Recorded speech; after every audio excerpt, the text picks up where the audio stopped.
Bonjour à tous, c'est Zimbabwe et on se retrouve aujourd'hui pour le 30 septembre et oui, c'est le retour du jour à retenir hein, après déjà pas mal de temps donc c'est toujours un plaisir de faire ces vidéos parce que pourquoi est-ce que je fais le jour à retenir? Parce que j'ai du temps devant moi, voilà, c'est aussi simple que ça, bah voilà. Donc trois événements à retenir pour aujourd'hui. D'abord, une révolution pas très connue en France mais très connue en Espagne. Pourquoi ça s'est passé là-bas? La révolution de 1868.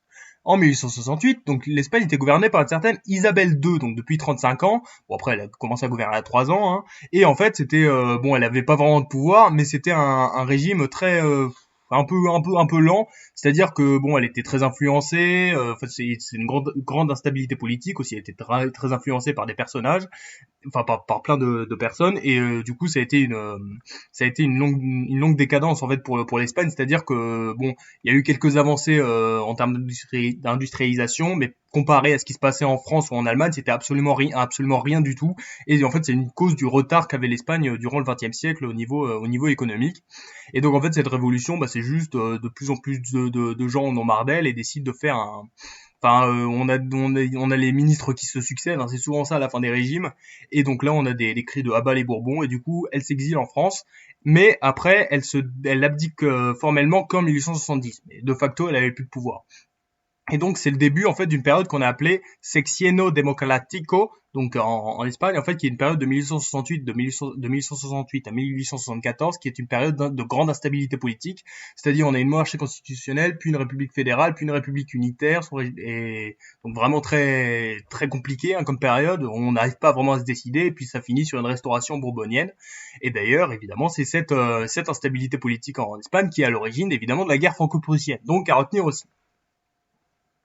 Aujourd'hui, c'est aussi l'anniversaire de la mort d'un homme, James Dean, donc qui est mort il y a donc 64 ans en 1955, donc un acteur très connu en fait, surtout pour un film, donc La Fureur de vivre en 1955, donc où on a en fait c'est un film qui symbolise un peu la jeunesse dans les années 50 et vraiment James Dean est aussi vraiment un grand symbole parce que c'était le premier rôle et donc il est mort à seulement 24 ans en fait alors qu'il commençait à devenir de plus en plus populaire.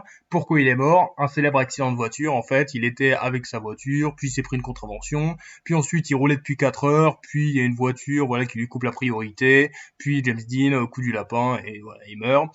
Et bah, évidemment, du coup, ça fait un gros, enfin tout, ça a choqué tout le monde à l'époque parce qu'il était quand même super jeune, 24 ans. Et évidemment, bah après, ça a permis de contribuer à sa légende parce que vous le savez, quand on meurt, et bah du coup, ça permet en fait de devenir encore plus connu. Et voilà, un des 5 acteurs à avoir été nommé aux Oscars dans la catégorie du meilleur acteur pour son premier rôle, le seul à avoir été nommé 2 fois à titre posthume.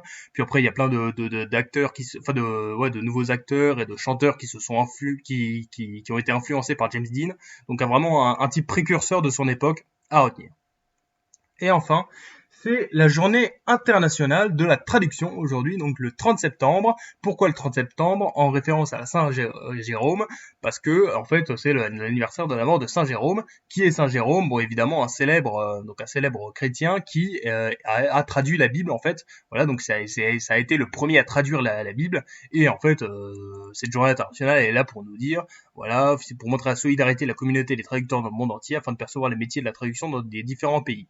Parce que oui, c'est intéressant, la traduction, c'est quand même un boulot qui est très compliqué, vous le savez, parce que évidemment, toutes les langues sont pas du tout pareilles, il y a des mots qui peuvent avoir l'air d'être pareils, alors qu'en fait, ça veut pas du tout dire la même chose, il y a même des choses qui sont intraduisibles, des mots qui n'existent pas. Je vous rappelle que le contraire du mot cher n'existe pas en français, ça serait bien de retenir, et du coup, à l'occasion de cette fête, l'UNESCO et les Nations Unies demandent aux États membres de soutenir l'initiative et de protéger la richesse des langues de la planète, parce que la diversité culturelle est aussi nécessaire pour le genre humain que la biodiversité dans l'ordre du vivant. Donc retenez ça. Et si vous connaissez des langues pas très connues, tant mieux pour vous.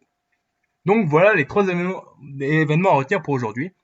On a donc la révolution de 1868 en Espagne, on a la mort de James Dean en 1955 et la journée internationale de la traduction depuis 1953. C'était Zimbabwe, merci d'avoir regardé, bisous.